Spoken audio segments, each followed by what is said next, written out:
Hello everyone and welcome to the Homepage Network and our Valentine's Day broadcast. My sweetheart would be here, but Sarah is not feeling her best, so I'm flying solo today. But before her head hit the pillow, we did have the opportunity to visit with a number of very special couples. Let's take a look. I'm with Bob and Edna Stewart, who've been married how many years? 64. Throughout your married life, how has Bob been a blessing to you? Oh, he's always been there when I needed him. And even if he wasn't close, we were in touch via the phones or mail. Bob, what advice would you give to the younger generation? Well, life is not always perfect, and you're bound to have times when you disagree on things. I find that today people just turn around and walk away. They don't talk things over, and this is one of the most important things, if you can talk to one another.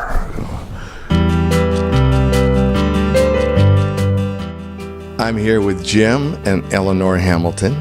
It's good to have you both with us today. Eleanor, how long have you been married? They tell me 71 years. 71 years. Jim, do you remember your wedding day?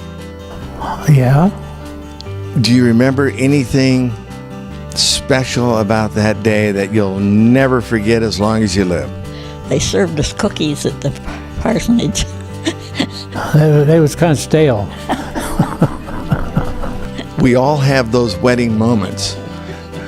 Stale cookies from the parsonage. But they were probably pretty good, weren't they? I don't remember. Jim's going, I don't know about that. Well, congratulations to both of you on 71 years together. You're an example to us all, and we really appreciate you. No, thank you. Thank you, Jim. Thank you. When's the big day? July 1st, 2017. Yay! Congratulations. Thank you. Thank you. What are you doing now to prepare for a lifetime commitment? What are you doing now to protect oneness for a lifetime? One, read books with good material on how to do that. Reading the Bible. Devotionals, reading the Bible together, and then working on communication from the get-go. And that distance that we've had has really been a blessing in disguise, where communication was not my strong point before, and she was a communications major at the time. And so her teaching me and us being very honest with each other up front as to what our intentions are, even on days where I might have been a bit of a butthead and you were just slightly less pleasant than you normally are. At the end of it, we end up coming back and apologizing and working it out, and talking about what actually is going on in our lives, because she's my best friend. That's great. When John and I were married in 1971, I told my mom that I was marrying my best friend. And 45 years later, he's still my best friend. That's what we're hoping for. So. You'll make it. I think so. Yeah. Ultimately, it's God at the end of the day who decides what happens. And he proved that to me pretty clearly through our relationship. So, we've grown a lot in the past couple of years. As both of you put the Lord first, you're sealing and protecting your marriage. Well, congratulations to both of you. And we can't wait for your big day. We're excited. Yeah. Me too.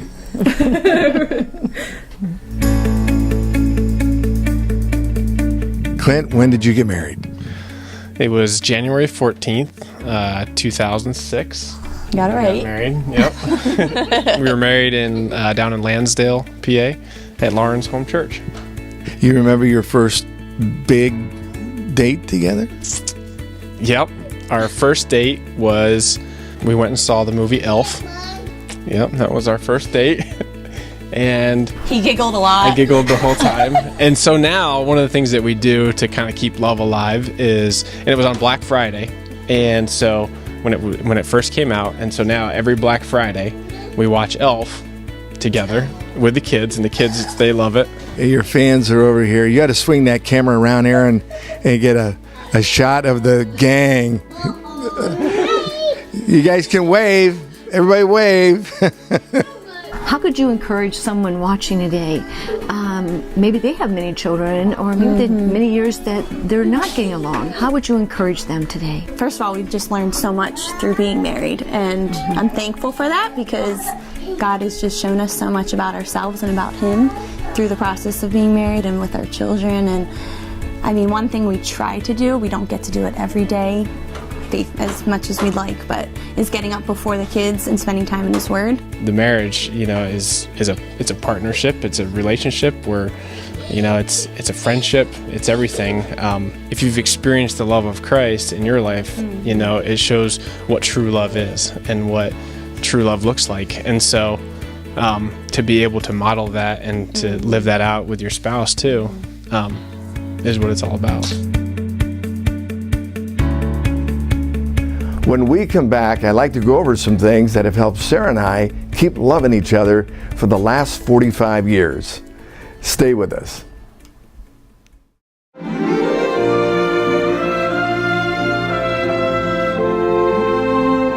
Love is in the air. February 14th is Valentine's Day, a time to show your love to your special someone. For a rose is only a rose till you give it away. Akiko's Floral Arts has the perfect gift for your Valentine.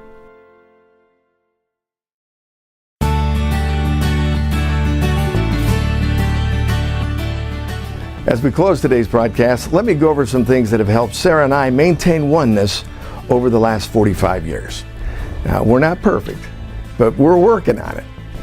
First of all, respect each other, especially in front of the children. It's very, very important that mom and dad are on the same page.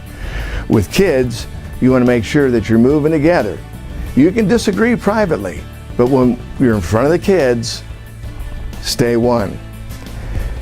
Never go to bed upset. Before you go to bed, work it out. If you're upset at each other, make sure you work it out before your heads hit the pillow.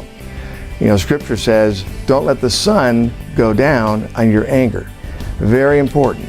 If you get in the habit of going to bed mad, then it will break apart your oneness. So before you go to sleep, make sure you're right with each other. Even if you have to stay up all night to get it right. Very important. Date night versus talk time. Don't mix the two. You should have a date night. That's really important, to have a date night every week. It's also important to have a talk time every week where you can work things out. Talk about business, talk about the kids, talk about problems. But don't mix date night with talk time. Keep them separate. Do not push each other's buttons. Now you know where those buttons are for the most part. Be kind, be loving, stay off the buttons. I know the things that drive her crazy. She knows the things that drive me crazy. Don't push them. Protect each other's hearts, especially in public. Stand back to back. Cover for each other. There's nothing worse than to see a spouse very subtly put down her husband, or he puts down his wife in the company of others. That destroys oneness big time. Don't do it. Don't go there. Laugh often. Laughter is important. Laughter is also healing to the bones. In fact, Scripture says laughter is healing to the whole body. So laugh often. Do those things that make you laugh. Now, we happen to be Christians. From a Christian perspective, the husband holds the seat of authority in a home. He needs to be willing to protect and to provide, and willing to lay down his life for his bride. That doesn't mean just to, take a hit for or take a bullet for her physically. That means to be willing to prefer her, to lay down your life and prefer her. That's what Scripture's talking about. Husbands, listen to the counsel of your wives. I've made most of my mistakes in life by not listening to Sarah's counsel. God has given women a special discernment. Guys, you'd be very wise to listen to what she has to say. The wife holds the seat of influence. She kind of steers the ship. She steers the household. So, gals, use your seat of influence wisely. Remember, respect your husband and nurture your family. You're the one who gives wind to the sails.